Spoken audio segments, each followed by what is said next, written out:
Hume Football League, and it's good to cover off on one of our leagues across our broadcast regions that is playing this weekend. Of course, for our Victorian listeners, it's unfortunate we haven't got any play, but in New South Wales we do have. And joining me is Phil Bouffler, who is the Vice President of the league. Hey Phil, how are you? Good, thanks, Wayne. How are you going? Looking forward to a weekend of football in the Hume League? I bet you are. Last weekend you had the weekend off. It wasn't obviously anything to do with anything related to COVID-19 down in Melbourne or in regional Victoria, but simply just a league bye that was programmed.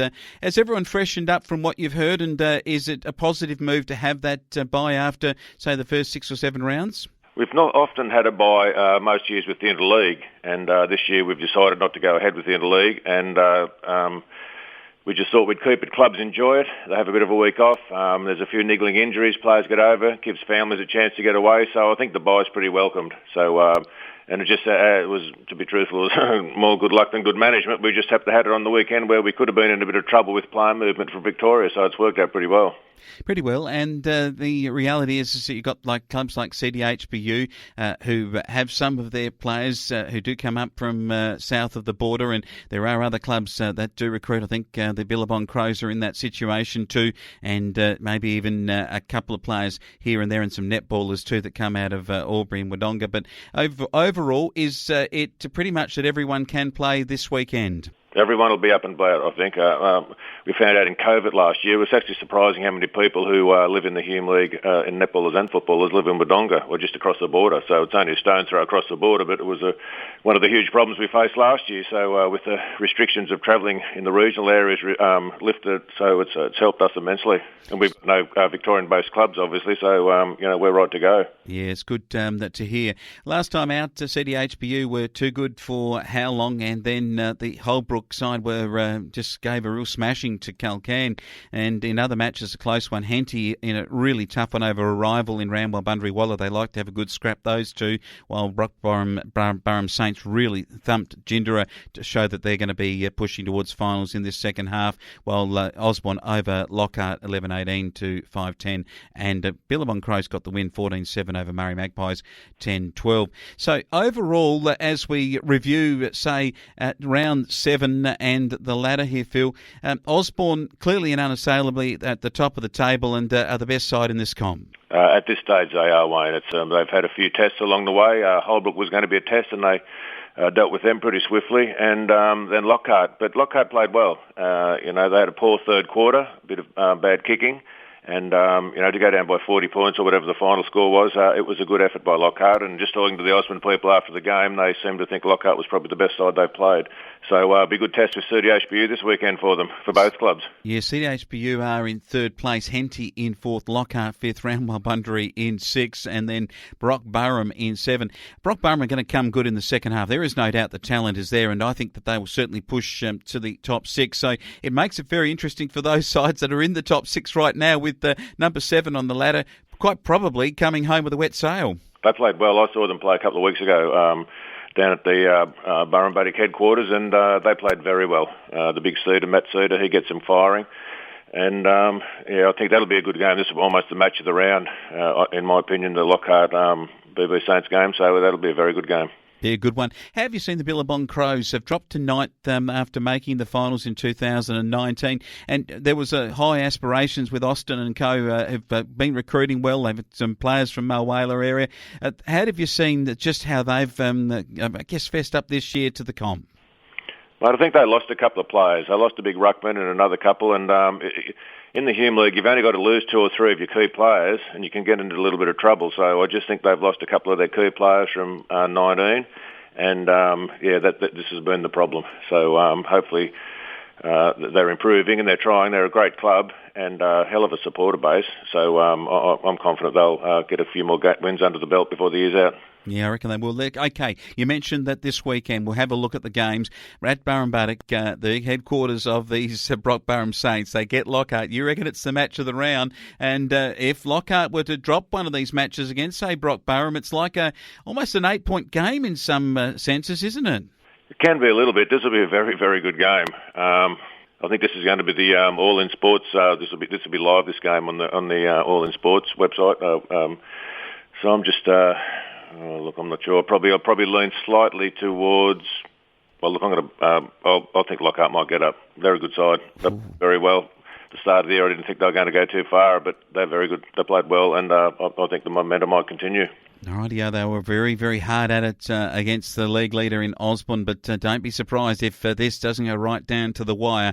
We'll look forward to seeing how the Harrington boys go in the D's. Guernsey and Muldoon and Phillips, I think, a couple of good other players that are going pretty well for them right now. Having a look at other matches to be played, and these are going to be really good ones because Holbrook will take Jindera on. This one won't be because I reckon Holbrook will win it by plenty at home.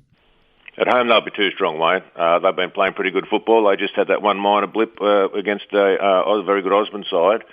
And I would assume kudos to Jindera. They're battling every week. But I think Holbrook will be too strong, especially at home. All right, now, when there's a redback around, they say it spells danger, and that Howlong, I reckon it's a danger one for Henty. Henty can't afford to drop this match because to do so puts them under significant pressure to be the club that doesn't get into that top six. They're both thereabouts. It's not far away. I've seen both those clubs play this year, and they've both been far from disgraced. They've lost a couple of times, but they've been good games. Could have gone either way. This will be a very close game as well, so I think I might just slightly favour Howlong. Okay, I'll go with Henty to win down at Howlong. Now, Osborne take on CDHBU. First versus third. This challenge for the power, they will have to play their absolute best football, and it's going to be a tough ask against the Osborne top side who haven't been headed this year. Travelling out to the old Ostrich Park is never a pleasant task when you're an away side, but it'll be a big crowd. I'm not sure if I said this, but when I went to the Lockhart Osborne game the other day, 2 rounds ago, it was the largest Hume League home and away game crowd I've ever seen. It was just unbelievable. So both clubs have got a lot of following. CDHBU's got a very big following, so there'll be a huge crowd out there. I think Osborne will win. Yeah, I think so. Armstrong kicking lots of goals from... And this Schmetzer, the younger Schmetzer, he is an absolute gun. He's really going well this year. So I reckon that they will just have just a fraction too much talent for the CDHBU power and get home. Other matches, Billabong Crows play Culcairn. You did say just earlier on, you reckon they get some more wins this year. This is a winnable game at their home deck at Urana.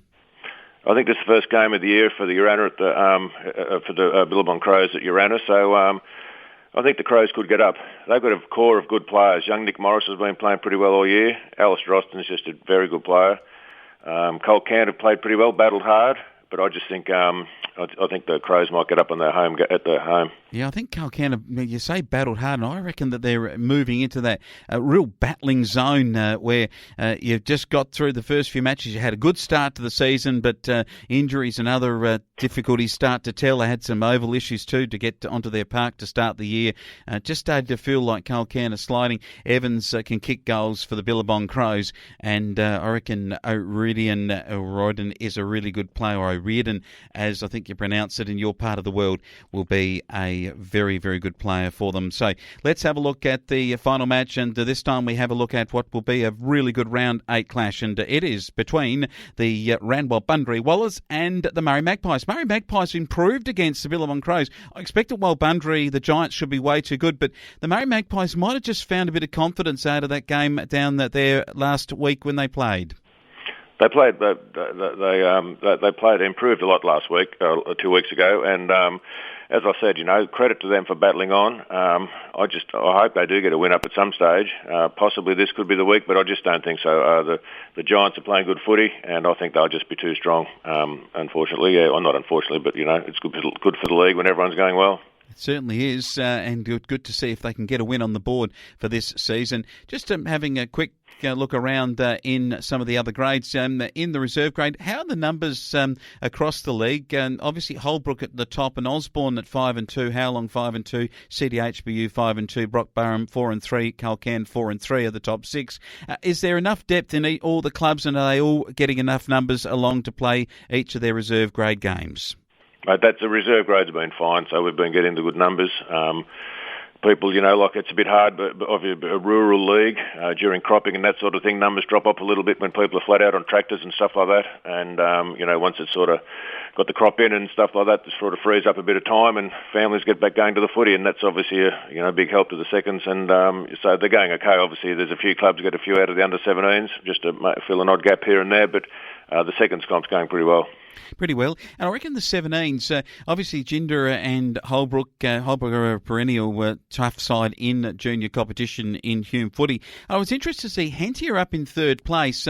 Osborne, who quite often win premierships at junior grades, are down in fifth, and Lockhart are one of their great adversaries in sixth, with Rand-Walbundrie in seventh. But there's a real logjam of sides in this competition, and this has probably been the real excitement in Hume football in a lot of ways.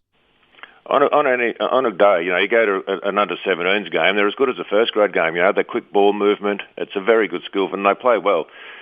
I think once again the 17s are going pretty well. Obviously, there's a few clubs a bit short of numbers here and there, and it's just this thing that's it's what's happening in regional areas. We're just running out of numbers in some respects, but the competition's up and going. There's no sides forfeiting or anything like that, and it's a good strong comp, to be truthful. Certainly is. 14s. I noticed that we don't have a Murray Magpies this year, but across the other grades, generally speaking, it's the perennial under 14 best sides. I mean, Holbrook always up there and Osborne always up there, but Jindera, good population, drawing capacity there, up and around about. Then comes Henty, Howlong and Burrum, and then Lockhart. How do you see the younger kids, the littlies, and obviously is there a lot of interest around the league to get kids out to play? Every year it's not so much a battle, but it's under 14s. It all starts. Your club starts in your junior level. Unless your juniors are strong, it's hard to. Kids coming through the grades is what sort of they're the bread and butter for your first grade sides later down the track. So it's important the 14s. Obviously there's a bit of movement between leagues. A few of the local boys up this end of the league head up towards and play on Sunday in the junior league in Wagga and vice versa. And a few of the ones down the southern end go into the Albury Border Junior Football League. So we have a few permits going around, and the permitting system seems to be working okay. And it's just simply it's what's needed at this stage. Yeah, it certainly is. And quite often, kids can also not be living in one location all the time with different family makeups of these days of maybe what it was in yesteryear. So it is important to recognise the kids moving with permit system. Hey, good, Phil, to go through and have a look at how the league is unfolding. Bit of a review there as we look at the mid-season part of this competition, the Hume Football League, and looking forward to some big games of football and some great results coming out of this weekend's games. Good on you, Wayne. Thanks for your support, mate. It's much appreciated.